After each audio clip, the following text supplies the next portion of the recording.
Son 2 o 3 minutos probablemente lo que tendremos que esperar, pero ya estamos listos para iniciar. Como saben, hoy tenemos una agenda, bueno, pues un poco diferente. Tenemos actividades, tenemos la mesa, después tendremos la presentación de la plataforma y después concluiremos con nuestras conclusiones y una cata de vinos. Pero creo que sin más preámbulos vamos a iniciar ya con la conferencia del doctor Merino, que ya nos acompaña. Doctor Mauricio Merino, buenos días.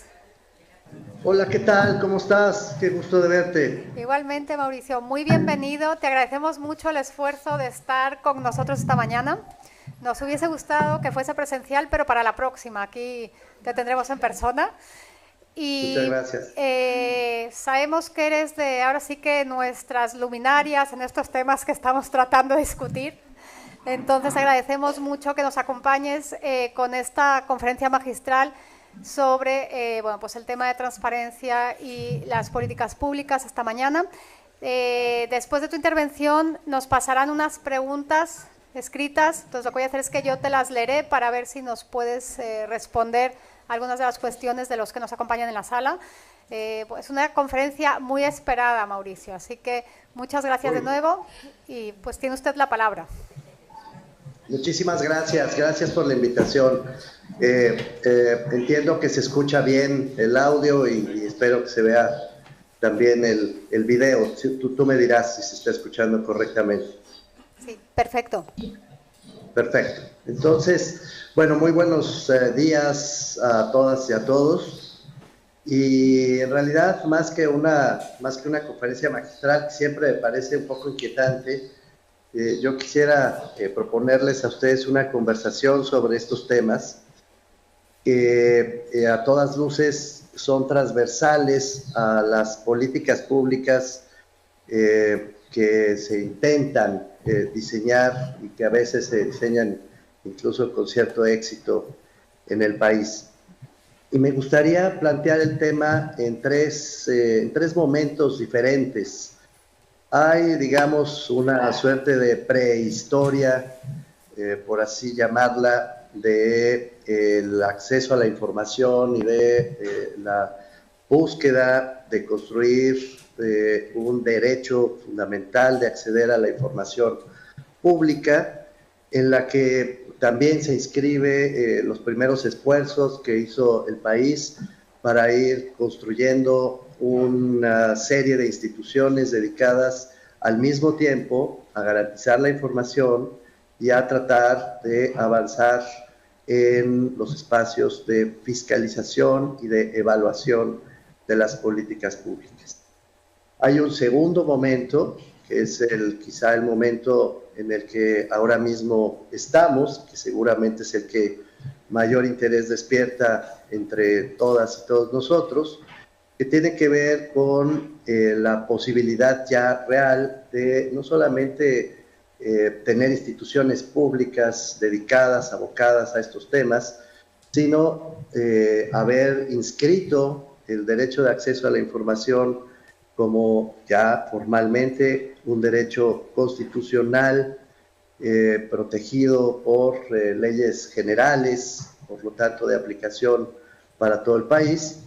Y ahora mismo, la discusión que está teniendo lugar, cuando digo ahora mismo me refiero a literalmente ahora mismo, en el Senado de la República, para terminar de diseñar los perfiles de lo que se ha llamado Sistema Nacional Anticorrupción.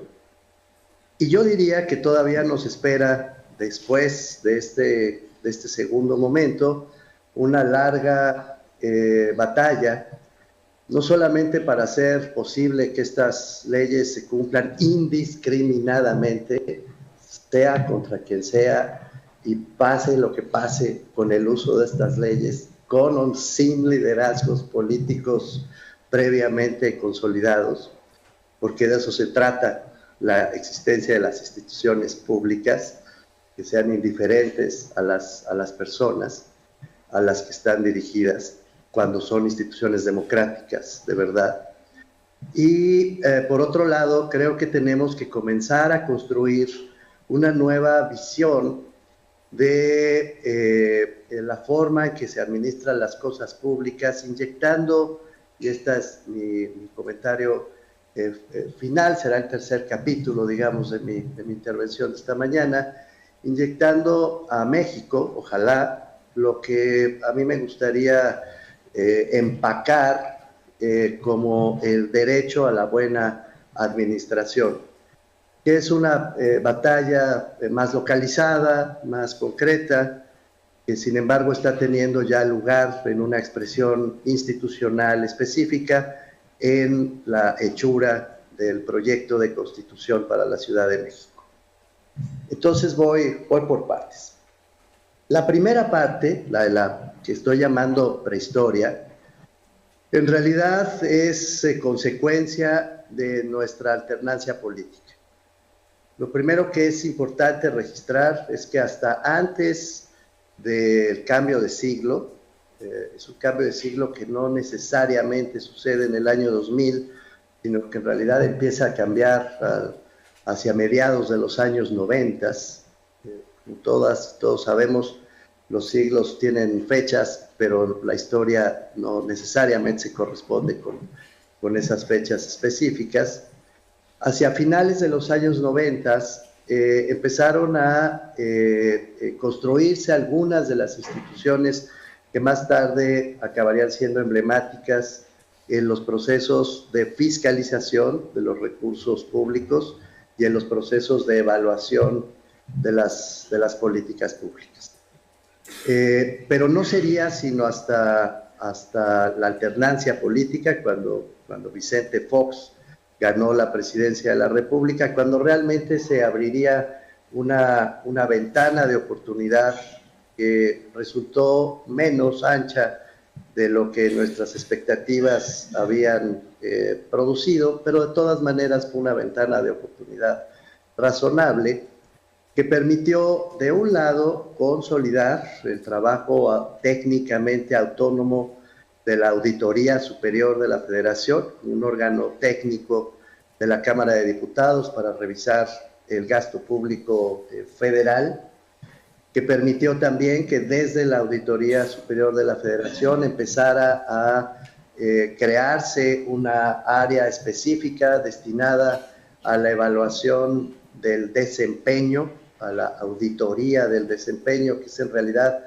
una mecánica de evaluación de políticas públicas, y que empezó a permitirse la idea de que no bastaba con que la Cámara de Diputados, a través de su órgano técnico, generara estos mecanismos de fiscalización, sino que además era absolutamente indispensable que se crearan órganos paralelos que fueran abriendo por fin el acceso a la información en México. Fue también durante el sexenio de Vicente Fox, como todas y todos recordamos, que el país se dio la primera ley de transparencia y acceso a la información, y fue también durante esos años que nació el entonces IFAI, un IFAI muy acotado entonces, un IFAI limitado a la apertura de documentos públicos disponibles en los archivos gubernamentales, pero que abrió la concha de un largo debate sobre la transparencia que se había originado en los años 70 y que hasta entonces había permanecido prácticamente cerrado.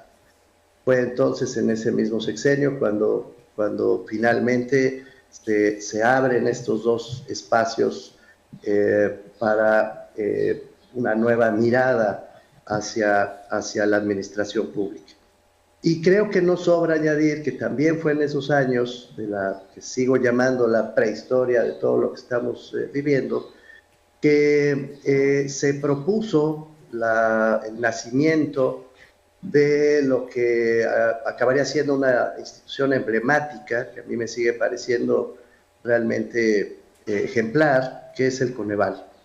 Hacia el final de ese periodo, cuando la Ley General de Desarrollo Social fue promulgada y cuando nació el Consejo Nacional para la Evaluación de la Política Social, cuya metodología no solamente se cifró en la medición de la pobreza, sino que poco a poco fue evolucionando para inyectar nuevas formas de discutir y de abordar la política social en su conjunto, con un enfoque de políticas públicas y no solo con un enfoque estrictamente económico de medición de la pobreza. La lista es más larga, pero me parece que estos son los instrumentos más importantes. Algo que también en esos años sucedió, los años, sigo llamando de la prehistoria, pero no acabó de prosperar, fue, y es algo que se nos olvida hasta la fecha, que lo tenemos sinceramente borrado del mapa y no acabo de entender muy bien las razones por las que ni la academia ni la sociedad civil acaban de entender la trascendencia de este tema que voy a mencionar, es que también en esos años, en el 2003 para ser preciso, aunque entraría en vigor hasta el 2004, se emitió la ley del servicio profesional de carrera. Fue la primera vez que en México se dio la esperanza de tener un sistema en el que hubiese posibilidades de contar con un sistema de mérito, un sistema basado en el mérito para la distribución de los puestos públicos de designación. Esta ley trató de implementarse durante los años siguientes, 2004, 2005, 2006, y posteriormente quedó en la práctica, digamos que metida en un cajón burocrático que hasta la fecha no ha podido ser completamente abierto.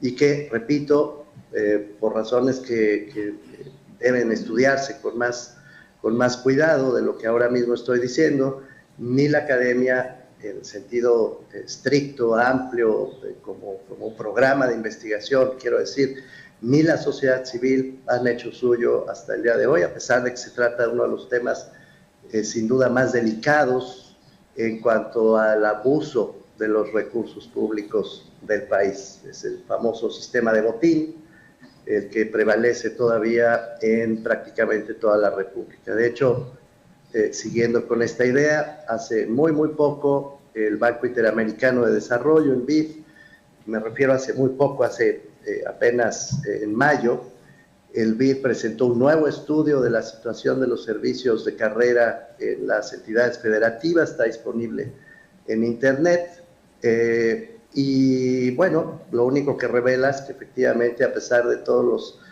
años que han transcurrido desde el 2003 para acá, no existen servicios de carrera consolidados prácticamente en ningún lado de la República. Hay pequeños atisbos, hay pequeños esfuerzos, pero no tenemos verdaderos sistemas profesionales de carrera plenamente consolidados, excepto en instituciones públicas muy concretas que realizan tareas muy específicas, como en su momento fue el IFE, ahora el Instituto Nacional Electoral, como el Banco Mundial, como algunos organismos de protección de derechos humanos, como intentó el sistema de administración tributaria. Hay algunos organismos, insisto, que tienen mecanismos de carrera más o menos elaborados, más o menos sofisticados, pero en el conjunto no tenemos todavía en México un servicio profesional de carrera acabado, a pesar de que la ley está en vigor y a pesar de que sigue funcionando, por lo menos de manera formal. Bueno, este es, digamos, el primer paquete con el que se abre este episodio que todavía está en curso. Lo voy a repetir solamente para no perder el hilo. De un lado, insisto, tenemos la fiscalización de los recursos públicos a través de la cuenta pública. De otro, tenemos el acceso a la información pública con la creación del INAI. Un tercer punto es el avance en materia de auditoría del desempeño y de evaluación de políticas públicas, concretamente de las políticas sociales. Y un cuarto tiene que ver con este primer avance en materia del servicio profesional de carrera. Paso al siguiente punto. Fue, sin embargo, muy pronto cuando nos dimos cuenta que todos estos cambios que eran sumamente prometedores en su origen, enfrentaban múltiples resistencias. Entre las más destacadas menciono 3 que siguen ahí y que por lo tanto merecen nuestra mayor atención. La primera resistencia es la resistencia que llamaré burocrática. Es decir, tener acceso a la información no es solamente un problema de acercarse a archivos, abrirlos, sacar documentos, sino que es sobre todo un problema de gestión pública. Es un asunto que tiene que ver con el orden que siguen las administraciones para tomar sus decisiones y la forma en que estas decisiones son documentadas, clasificadas y concatenadas entre sí, de tal manera que cada una de esas decisiones tenga como respaldo un documento y el conjunto de esas decisiones tenga como respaldo un expediente. Un expediente es, como dicen los archivistas, es la historia de un asunto público. Y las historias de los asuntos públicos deben contarse completas desde un principio. Cuando este material está debidamente organizado, es que una administración de cualquier naturaleza, esto vale, por cierto, tanto para lo público como para lo privado, cuando está correctamente gestionada, entonces es posible que toda su documentación esté en orden y por lo tanto es exigible que al mismo tiempo pueda ser publicada y pueda ser seguida por cualquier persona. En el CIDE, las discusiones que durante tantos años hemos tenido y en el marco incluso de la Red por la Rendición de Cuentas, aquí hay varios compañeros fundadores de la red, y no me dejarán mentir, solíamos decir que una especie de mantra, ¿no? Decíamos, no puede haber acceso a la información pública si antes no hay información. Y para que haya información, pues es necesario que haya una buena gestión pública, que haya una buena gestión de los asuntos que finalmente se están siguiendo. La primera resistencia no es política, no es la habitual que nosotros desde sociedad civil y de academia solemos reclamar, convertida en la frase de falta voluntad política. No, es que además de voluntad política, falta orden, falta una buena organización de las instituciones públicas. Hay una captura estrictamente burocrática que solemos pasar por alto y a la que le damos a veces, creo yo, mucha menos relevancia de la que merece. La resistencia burocrática es, en mi opinión, lo pongo a debate de ustedes, la más importante de todas. En segundo lugar, tenemos un problema de asimetrías en nuestro sistema federal. Todos estos métodos, todas estas ilusiones, si me permite ponerlo así, que hicimos en aquellos momentos que he llamado la prehistoria, para fiscalizar, para evaluar, para informar, para profesionalizar, tuvieron un primer tropezón, y no trivial, en los estados de la República. Los estados de la República, nuestra federación, no respondió de la misma manera a estas exigencias. De hecho, el empoderamiento que en ese momento tuvieron los gobernadores del país, que fue, seguramente lo recordamos varios de nosotros, no todos, por la edad de los asistentes a este auditorio, pero muchos de nosotros seguramente sí lo tenemos presente. El cambio en la presidencia de la República del PRI al PAN hizo que casi automáticamente los gobiernos de los estados del PRI se volvieran enormemente poderosos y ganaran cuotas de autonomía también inimaginables en otro momento del régimen político mexicano. Me refiero al régimen de partido hegemónico, como lo diría el clásico, Salinas de Gortari, de partido prácticamente único. Esto cambió radicalmente cuando ganó Fox la presidencia y siguió siendo cierto cuando Felipe Calderón presidió el país. Así que los gobernadores se empoderaron, esa es una historia que ustedes conocen, me llevaría a un territorio distinto. Para centrarme en mi tema, lo que quiero decir es que esta segunda resistencia afloró plenamente.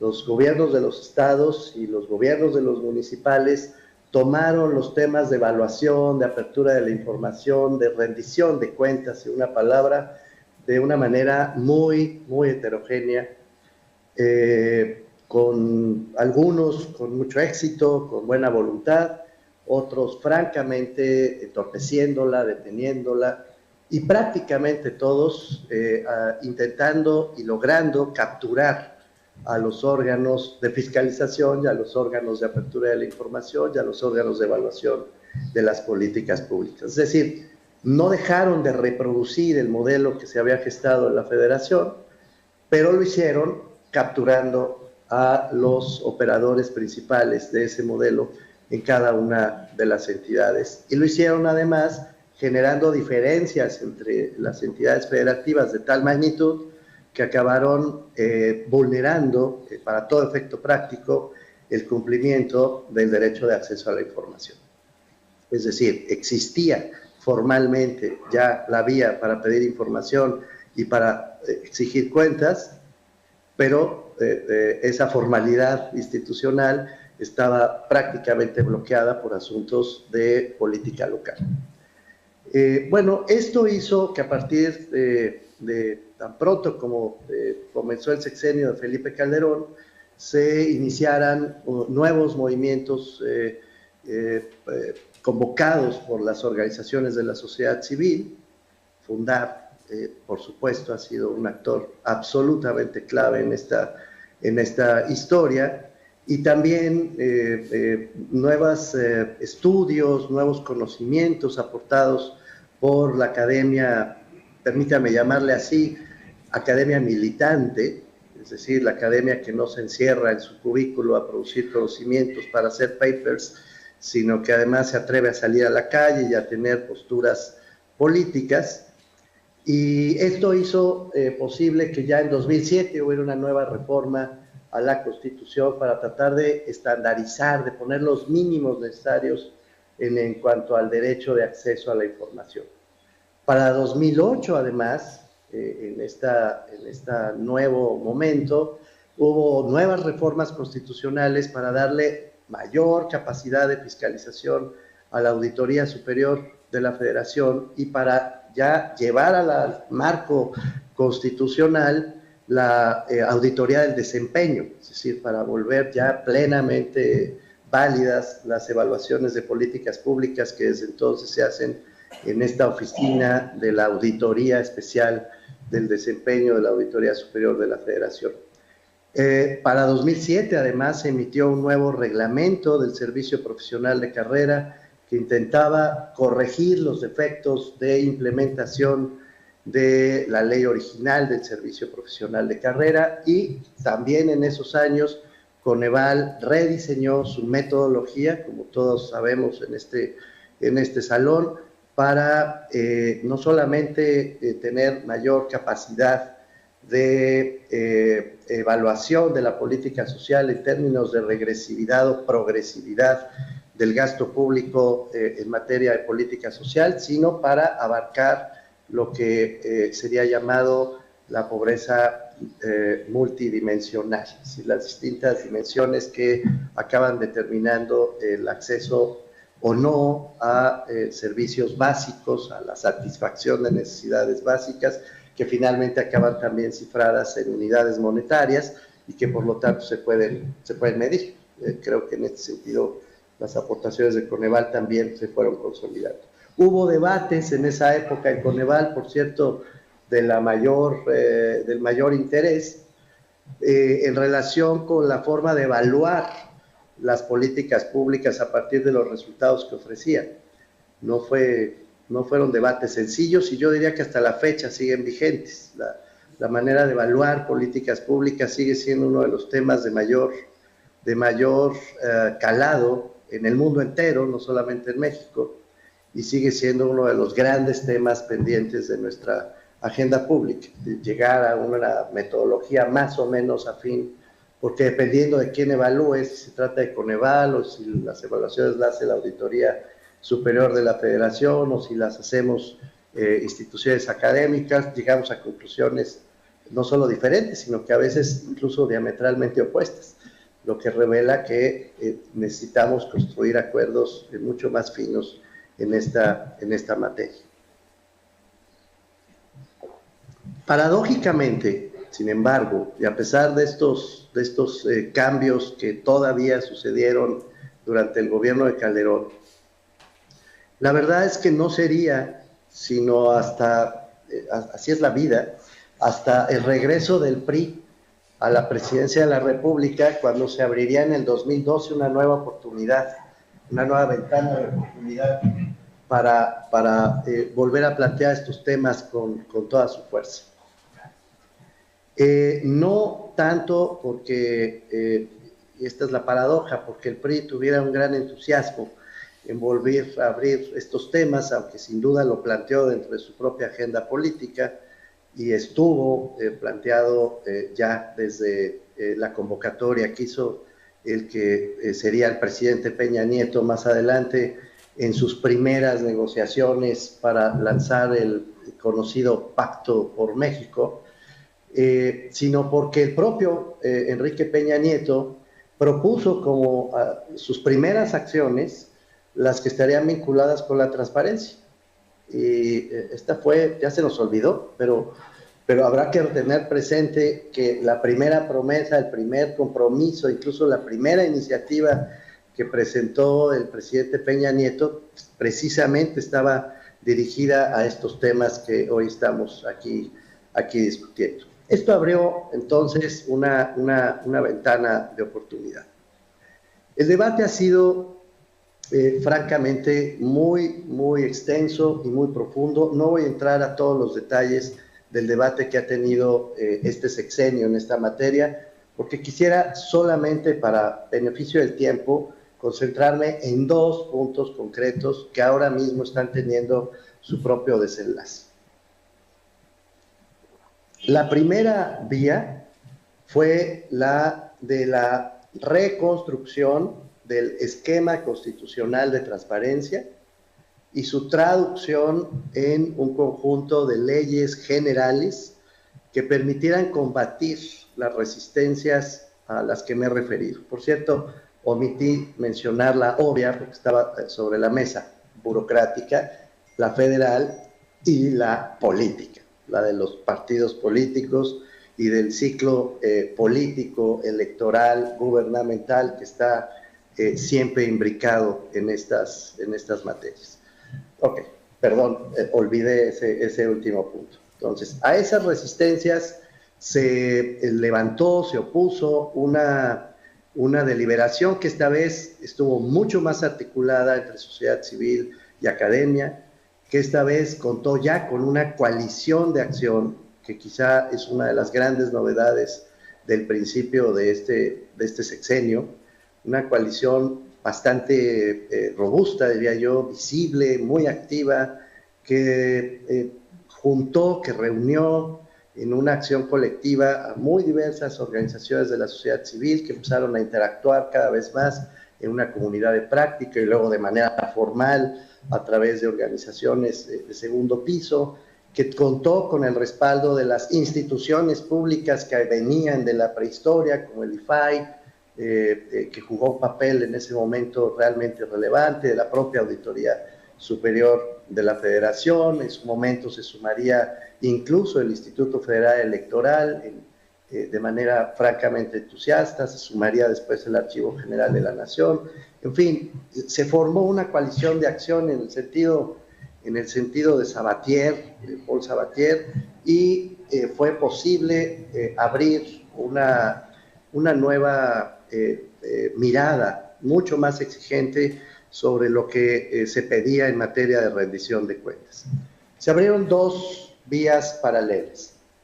Una, la de la transparencia.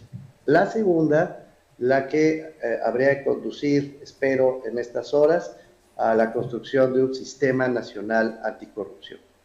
Y quedó claro que estas dos vías, aún siendo dos, por lo tanto distintas, eran y deben ser perfectamente complementarias. Del lado de la transparencia, como ustedes saben, la reforma constitucional conquistada después de muchas batallas públicas y de muchos intercambios con el Poder Legislativo, y por cierto, de la primera experiencia que tuvo el país en materia de parlamento abierto, fue, cosa que se dice rápido, pero no es trivial, fue una batalla que permitió efectivamente consolidar el acceso a la información como un derecho fundamental, que permitió despejar las resistencias burocráticas desde el plano de la Constitución, insisto, solo desde el plano de la Constitución, que hasta entonces habían sido detectadas, y que instruyó que se emitieran 3 leyes generales: la Ley General de Transparencia, la Ley General de Archivos y la Ley de Protección de Datos Personales. La Ley General de Transparencia fue, una vez más, elaborada con la práctica del Parlamento abierto. Es probablemente la primera ley que yo, por lo menos, tengo registrada en donde no solamente hubo Parlamento abierto, sino que se hizo directamente con redacción en mesa, con grupos de la sociedad civil y con los legisladores en la misma mesa, tratando de afinar cuáles debían ser las condiciones de esa ley y cuáles deberían ser sus características técnicas. Fue, para decirlo rápido, realmente un éxito. La Ley General de Transparencia entró en vigor apenas en mayo de este año, y todavía estamos en un periodo transitorio hasta noviembre del 2016 para que todos los sujetos obligados por la nueva Ley General de Transparencia pongan en los portales electrónicos que están a su disposición toda la información que es necesaria. Hasta aquí, y solo hasta aquí, las muy buenas noticias. De otro lado, tenemos una Ley General de Archivos que, contra toda lógica, no ha sido promulgada. Y no ha sido promulgada porque hay una insistencia de parte del gobierno mexicano, especialmente de la Secretaría de Gobernación, porque el Sistema Nacional de Archivos sea regido, sea presidido por la propia Secretaría de Gobernación. Hay una insistencia por parte del gobierno mexicano porque las secretarías de gobierno de las entidades federativas presidan los sistemas estatales de archivo, y hay un zipizape, si me dejan ponerlo en esos términos, porque los documentos que ya se consideran históricos, que forman parte de la historia mexicana, les sean aplicados los principios de protección de datos personales, como si fueran documentos de archivos de concentración o de archivos de trámite. Es decir, hay un enorme temor de abrir completamente la puerta al escrutinio público de todos los archivos que se vayan considerando históricos en el país, y de construir un sistema nacional de archivos que realmente le dé sustento pleno, concreto, técnico, viable al sistema de acceso a la información. Regreso al mantra que mencioné antes: no puede haber acceso a la información si no tenemos información. De manera que la Ley General de Archivos resulta ser una pieza faltante de este rompecabezas, y que hoy mismo está siendo discutida también en el Congreso de la Unión, con la expectativa de que cuando regresen en septiembre los legisladores al periodo ordinario, la Ley General de Archivos pueda ser eventualmente promulgada, si es que nos ponemos atentos, si nos ponemos a trabajar, si la coalición de acción sigue vigente, y si somos capaces de exigir que estas restricciones que se le quieren imponer a los archivos prosperen. Lo mismo pasa con la protección de datos personales, pero las razones por las que no ha salido la Ley de Protección de Datos Personales son distintas. Básicamente, la Ley de Protección de Datos Personales está todavía atorada en el Congreso y no ha logrado prosperar, porque la idea de que la seguridad nacional debe prevalecer sobre la voluntad de las personas que entregan sus datos personales sigue puesta sobre la mesa por parte del gobierno mexicano. y con toda razón hay una resistencia intelectual y una resistencia política para que esto no suceda. Es decir, que la seguridad nacional no acabe imponiéndose sobre los criterios que en todo caso deben garantizar el derecho a la privacidad. Ok, esa es la situación en lo que ve al track de la transparencia. En lo que ve al Sistema Nacional Anticorrupción, este fue una propuesta que luego de varias vueltas, varios intentos del gobierno mexicano, primero de crear una gran comisión anticorrupción, una oficina, una especie de SAR anticorrupción que resolvería prácticamente todos nuestros problemas. Luego vino, y no prosperó afortunadamente, luego vino un intento de hacer una gran mesa de trabajo, el Consejo Nacional, la Comisión Nacional Anticorrupción, tuvo varios nombres, pero la propuesta era que fuera una especie de reunión de la República, como aquellas que hacía el presidente López Portillo, donde el propio presidente Peña Nieto presidiría el Sistema Nacional Anticorrupción y todos los gobernadores del país formarían parte de ese Sistema Nacional Anticorrupción, con todas las entidades públicas también sentadas a la mesa y todos ellos combatiéndose a sí mismos, decíamos nosotros, combatiendo la corrupción desde esa mesa. Tampoco prosperó, por fortuna, esa propuesta. Y en el camino, otra vez, la coalición de acción de la que vengo hablando, pues propuso una serie de instrumentos técnicos, yo diría no tan sofisticados, pero mucho más elaborados, que buscaban combatir la fragmentación de las instituciones que he mencionado respecto a la prehistoria, es decir, las distintas instituciones que se habían venido construyendo con el paso de los años, que dejaran de actuar por separado, con el propósito de perseguir tres criterios principales. Uno, que se entendiera que esa fragmentación institucional era parte del problema de la corrupción y de la impunidad, que los mecanismos que entrelazan el trabajo de esas instituciones están truncados, que es como si habláramos de una tubería. Yo he utilizado a veces en estas pláticas y en clase la idea de la fontanería democrática, porque se trata de tubos que ya existen, pero que están todos desconectados entre sí. Y entonces era muy importante hacer una propuesta institucional para que todas estas tuberías finalmente se pudieran conectar y empezaran a cobrar un sentido diferente.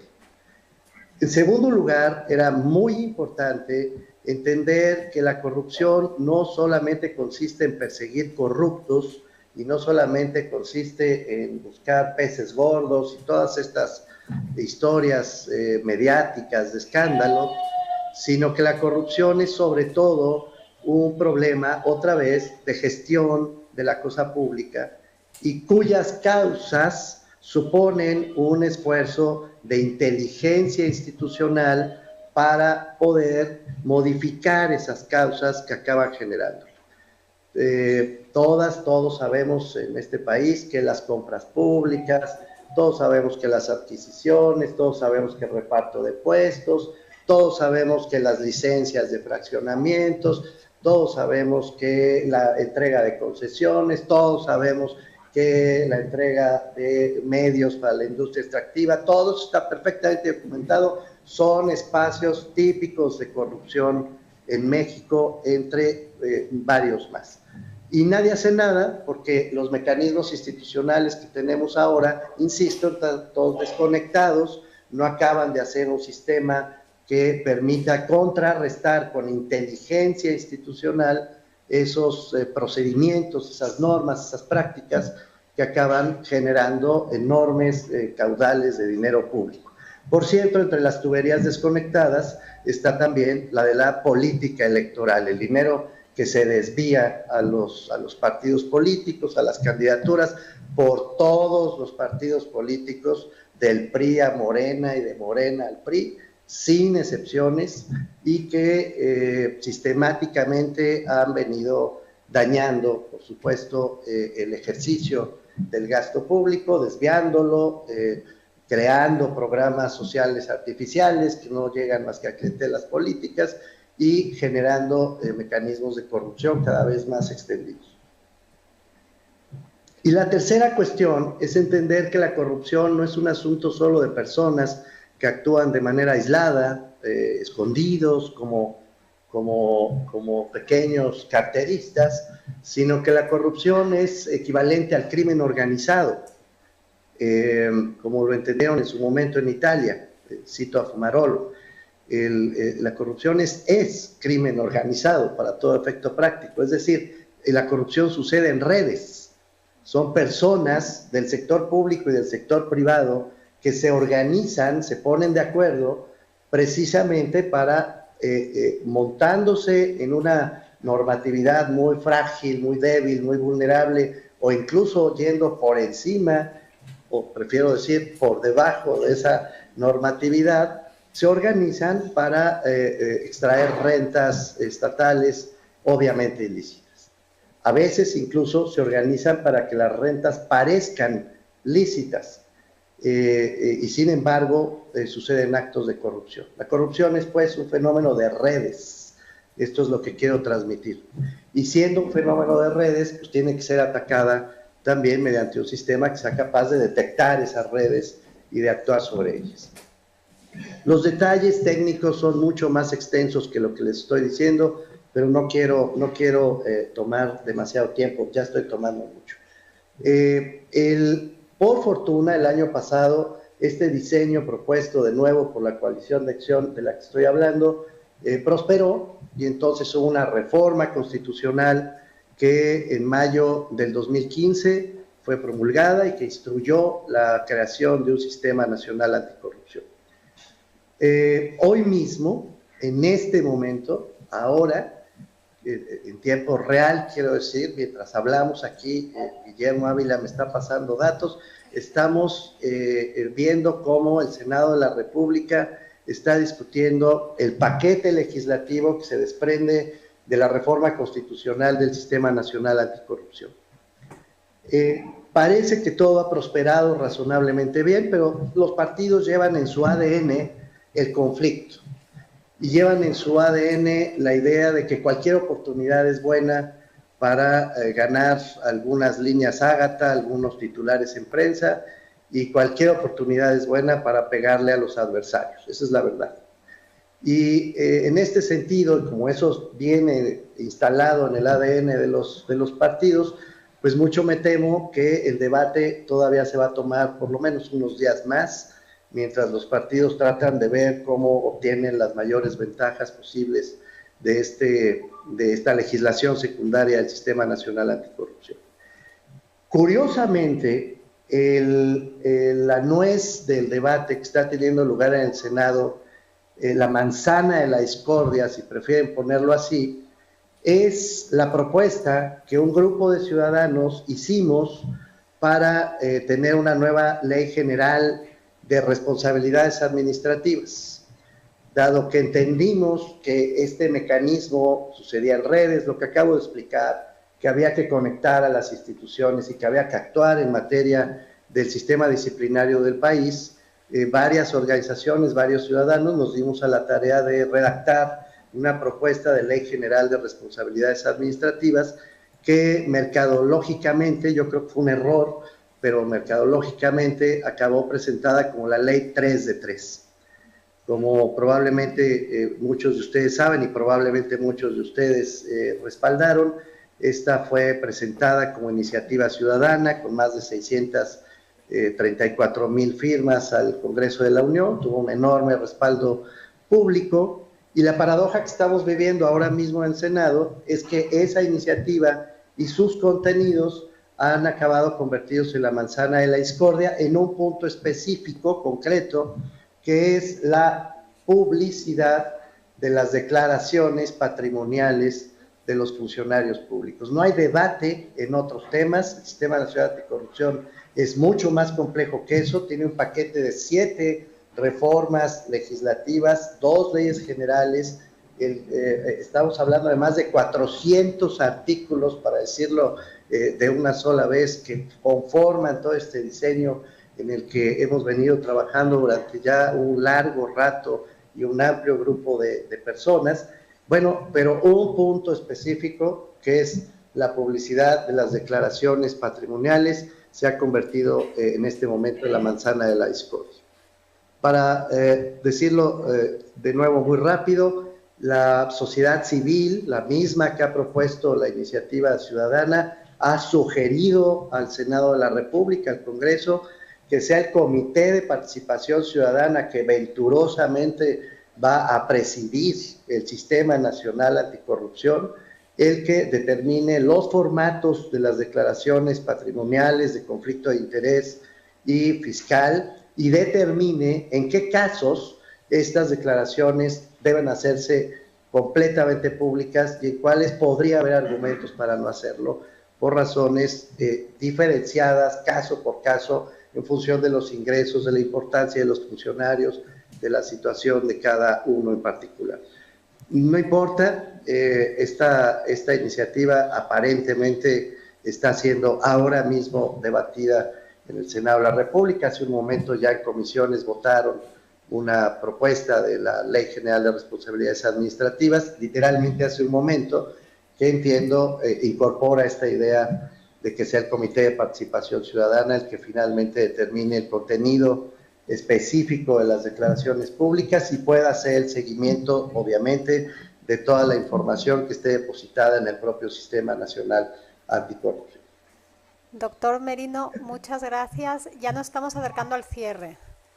Sí, ya nos acercamos al cierre. Sí, Perdóname, Sara, es que me fue muy largo, pero termino. ¿Puedo tener un minuto para decir algo más? Hasta 2. Okay. Hasta 2 minutos. Bueno, nada de esto va a cambiar las cosas de un día para el otro. La historia que les acabo de contar de la manera más breve que pude, aunque fue bastante larga, necesita ser puesta en acto. Quiero decir, se trata de reformas institucionales muy valiosas, muy provechosas, pero que necesitan finalmente ponerse en acción. Este va a ser un trabajo muy largo para ir modificando las bases de las administraciones públicas mexicanas. De eso estamos hablando. Si puedo decir una nota más, solamente añadiría, porque lo puse en el guión de esta conversación, que en el caso de la Constitución de la Ciudad de México, lo que ya se colocó en el proyecto de Constitución es un pasito más, que es garantizar el derecho a la buena administración. Este es un derecho que viene de Europa, que la Unión Europea acuñó y que permitiría, de ser incorporado a la Constitución de la Ciudad de México, dar un paso más allá del sistema anticorrupción para permitir que cualquier persona, cualquier ciudadano, cualquier individuo que observe que las decisiones tomadas por un gobierno, en este caso el de la Ciudad de México, sus alcaldías, no siguieron los pasos correctos para ser tomadas, pueda ser impugnado ante el Tribunal de Justicia Administrativa sin necesidad de acreditar interés legítimo, simplemente por el hecho de haber vulnerado su derecho fundamental a una buena administración.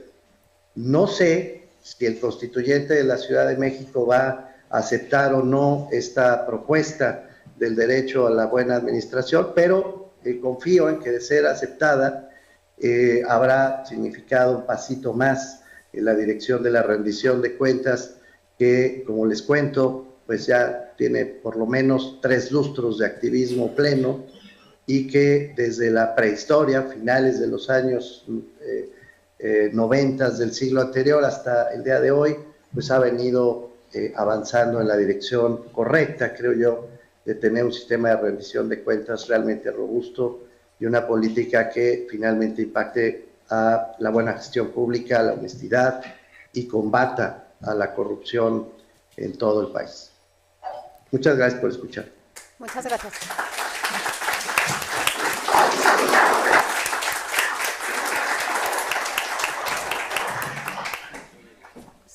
Te agradecemos. agradecemos mucho esta exposición, que además es muy clara, nos va llevando por todo el camino. Y creo que además tiene muchos de los elementos de alguien que efectivamente ha estado en la academia activa, como dices, Mauricio, y conoce muy de dentro mucho de las discusiones, no solo vistas desde fuera. Pues aprovechando esa experiencia, tenemos aquí algunas preguntas.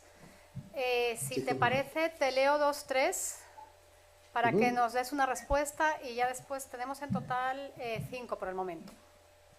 Con mucho gusto, sí.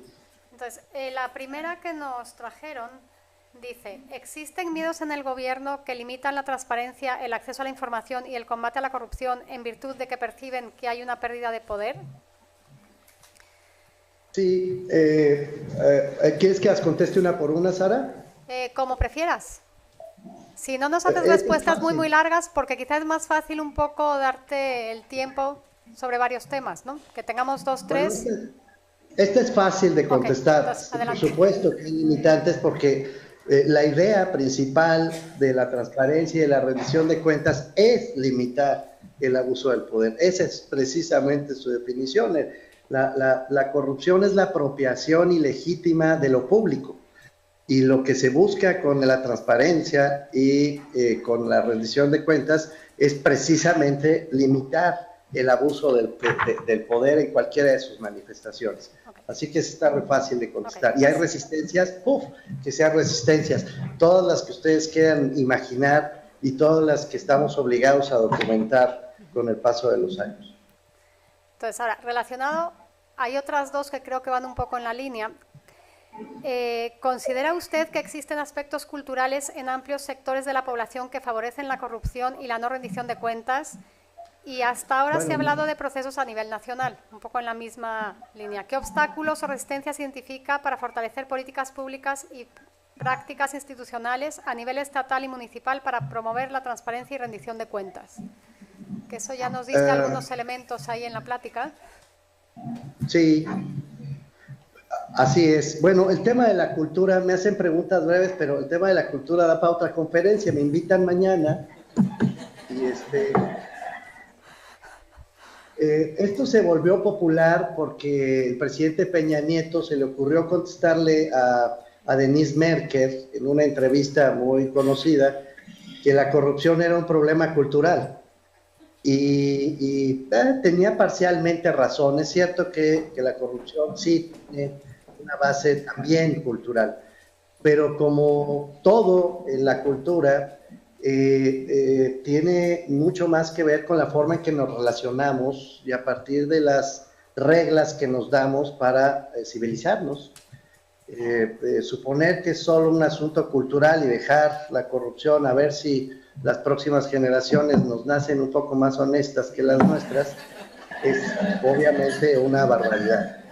Las reglas del juego importan, las instituciones importan y sí, también importan las personas, pero importan en este caso en particular, aunque se trata de una trama de relaciones tan extensa, es sumamente relevante tener una base institucional muy fuerte como la que estamos tratando de empujar y de construir, aún a sabiendas, como dije ya y quiero repetir cada vez que pueda a partir de ahora, aún a sabiendas de que esta es una tarea de una generación. Es decir, una vez establecidas las instituciones para que las cosas realmente puedan empezar a modificarse de fondo, va a tomar muchos años. Hay que hacer todavía muchos ajustes cotidianos. En cuanto a lo estatal, pues ya mencioné, en efecto, el gran cambio constitucional que finalmente se consolida en el 2015 obedece justamente a las asimetrías que había en las entidades federativas, pero eso se acabó, no es cierto que sea federal, se acabó. Es decir, la Ley General de Transparencia y todas sus obligaciones son válidas para todos los estados y para todos los municipios del país. De hecho, están un poco, iba a utilizar una palabra española, pero me frené a tiempo, están un poco apanicados con la idea de que ya entró en vigor la Ley General de Transparencia y por lo tanto ya deben responder a las solicitudes que cualquier ciudadano les formule de conformidad con esas obligaciones de transparencia. Y lo mismo pasa con el Sistema Nacional Anticorrupción. No es posible suponer que los estados hagan lo que se les venga en gana, a menos que ensanchen el derecho. Se trata de leyes generales de responsabilidad administrativa y ley general del Sistema Nacional Anticorrupción. Lo que se acaba de votar en el Senado, de ser aprobado por el Pleno del Congreso, será de aplicación obligatoria para toda la República. Y lo mismo pasará con la Ley General de Archivos. Por eso me preocupa que la Ley General de Archivos quiera ser controlada por la Secretaría de Gobernación, porque en ese caso acabaría controlando los archivos hasta el último municipio de México, y eso no es un asunto trivial. Entonces, espero que con esto haya contestado la pregunta. Acá tenemos, por cierto, otra pregunta, pero no sé cómo funciona eso en Casa Colef. Okay. Sara, te escucho. Ahí va. Esta igual yo creo que ya nos diste una revisión, pero te preguntan cuál es un ejemplo de reforma o cambio positivo en la administración pública que haya sido detonado por participación ciudadana. Y si puede ser relacionado esto un poco con tu percepción sobre cómo está funcionando específicamente en el ámbito ambiental la cuestión de transparencia y rendición de cuentas, Mauricio. Ok, respecto a lo segundo, como sabe Sara y como sabe el auditorio, no soy experto en lo más mínimo en cuestiones ambientales, pero desde el punto de vista de política pública, que sí es un territorio que me resulta familiar, me queda perfectamente claro que transparencia y rendición de cuentas son asuntos que están completamente vinculados con el cuidado del medio ambiente. Tengo el privilegio, el gusto, no sé cómo frasearlo, de participar en el panel de acceso a la información, el panel externo de acceso a la información, por ejemplo, del Banco Interamericano de Desarrollo. Soy uno de los 3 integrantes de ese panel del banco. Y en este sentido me consta que muchos de los proyectos que son respaldados por instituciones financieras internacionales como el Banco Mundial, como el BID, entre otras, pues causan enormes problemas con frecuencia al medio ambiente en aras de promover el desarrollo, que podrían haber sido evitados si los gobiernos, no estoy hablando solo de México, en este caso la visión es continental, si los gobiernos no solamente abrieran toda la información, sino siguieran el debido proceso administrativo del que hablé al final, esto que espero que pueda aparecer ya por lo menos en una constitución del país, la de la Ciudad de México, es decir, seguir todos los pasos necesarios para que los proyectos de desarrollo, los programas sociales, las infraestructuras, las inversiones culturales, cualquier gasto que se haga en cualquier país responda a ese debido proceso. Y eso obviamente está directamente vinculado con transparencia y con rendición de cuentas. Y en cuanto a la participación ciudadana y casos de éxito, casos que se hayan reflejado en las administraciones públicas, pues no quiero que se sienta mal que preguntó, pero llevo una hora hablando justamente de esto, la reforma constitucional en materia de transparencia y la reforma constitucional del Sistema Nacional Anticorrupción serían, en mi opinión, inimaginables, incluso inexistentes, me atrevo a decir, si la coalición de acción que se formó no hubiera existido. Perdón, doctora, hay una persona que quiere hacer una pregunta aquí en Casa Colef, ¿se puede? Adelante. Nada más hablas un poco fuerte. Tomás Severino. Es Tomás Severino. Digamos, tenemos un espacio donde ya va a haber un choque de trenes entre la nueva generación de leyes de transparencia y la generación de leyes de la reforma energética.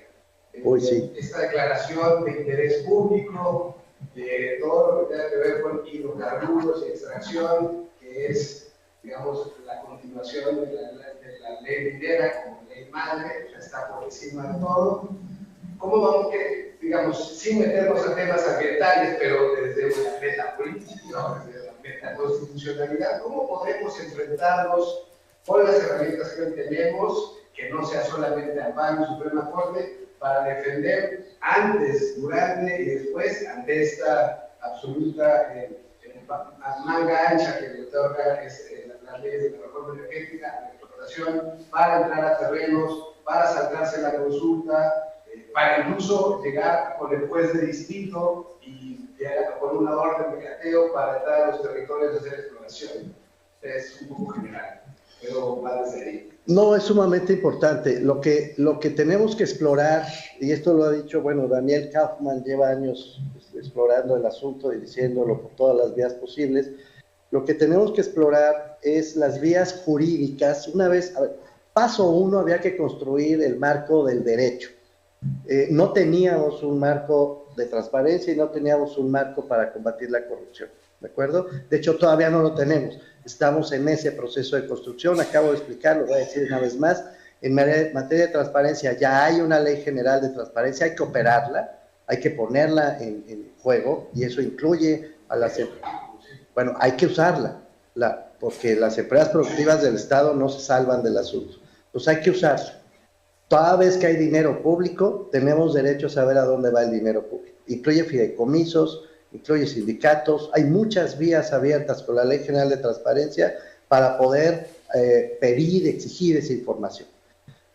Todavía no tenemos el Sistema Nacional Anticorrupción, pero una vez que tengamos el Sistema Nacional Anticorrupción, quizá debía haber dicho esto antes, pero es que el tiempo es horrible, el Sistema Nacional Anticorrupción incluye un Coneval de la corrupción, Tomás, que fue, creo que, una de las grandes conquistas de esta coalición.